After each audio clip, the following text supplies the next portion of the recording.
જય શ્રી કૃષ્ણ, રાધે રાધે. વિષ્ણુ, અહીંયા છે ને મેં પનીર લીધું છે. પનીરનો વિડીયો મેં આપ સાથે પહેલાં શેર કર્યો છે કે પનીર કેવી રીતે આપણે ઘરે બનાવી શકાય છે.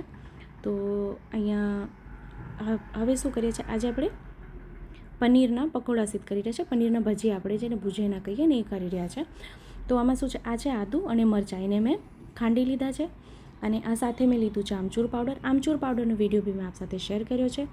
અને કિંચિત એટલે જરાક એવું સિંધાલું, બહુ વધારે નહીં. પનીરમાં છે ને મીઠું વધારે ના પધરાવવાનું હોય, એ હંમેશા ધ્યાન રાખવાનું. અને એને જરાક એવું લાલ મરચું એટલે આ કાશ્મીરી મરચું છે. જો આપણે કાશ્મીરી મરચું ના વાપરવું હોય તો અહીંયા આપ શ્યામ તીખા લઈ શકો છો. તો એને છે ને બધી બાજુથી સરખી રીતે હાથેથી આમ મિક્સ કરી દઈશું, જેથી બંને બાજુ સરખી રીતે મસાલો આમાં લાગી જાય. અને એને 5 થી 7 મિનિટ આપણે રાખી દઈશું, જેથી જે મસાલો છે પનીરમાં સરસ એવું ચડી જાય.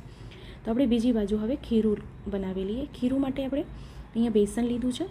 બેસન એટલે ચણાનો લોટ, આપણે ચણાની દાળ દળાવીએ એ વાળું નહીં. બેસન જે ફોર્ચ્યુન છે કે સમ્રાટ છે જે બેસન મળે એ વાળું બેસન, આપ જે બેસન વાપરતા હોય એ. તો અહીંયા સ્વાદ મુજબ લૂણ પધરાવી દેવાનું.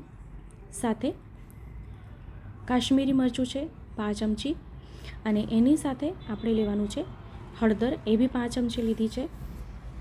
હિંગ બી પધરાવી દઈશું આપણે, એ બી સાથે 5 ચમચી. મીઠા સોડા એટલે ખાવાના સોડા, બેકિંગ સોડા આપણે જેને કહીએ છીએ, એ બી 5 ચમચી લીધું છે. અને એની ઉપર અડધું લીંબુનો રસ, જેથી આ એક્ટિવ થઈ જાય. અને જે આપણે પકોડા સિદ્ધ કરીએ ભુજિયાના, જ્યારે બી આપણે કરતા હોય ત્યારે આપણે લીંબુ અને બેકિંગ સોડાનો ઉપયોગ કરીએ છીએ, જેથી એકદમ હલકું થાય. અને એનું સરસ એવું ખીરું બનાવી લેવાનું છે. આમાં ધ્યાન રાખવાનું કે એમાં ગાંઠા ના પડે.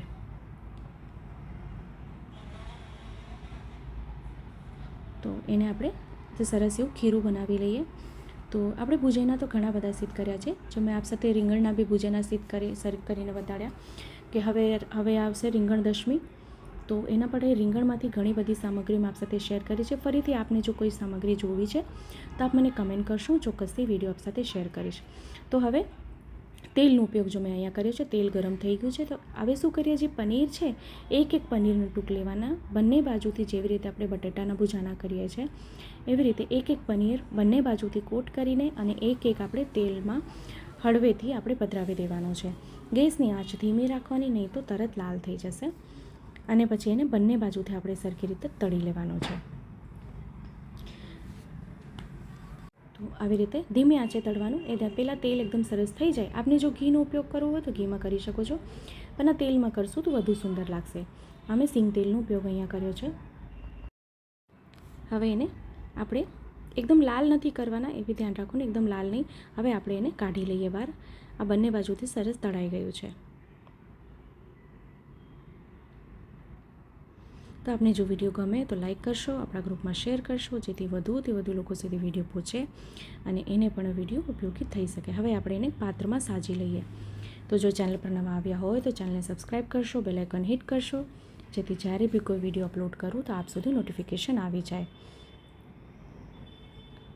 તો અહીંયા આપ લીલી ચટણી સાથે એને ધરી શકો છો. મેં અહીંયા લીલી ચટણી નથી ધરી આમાં.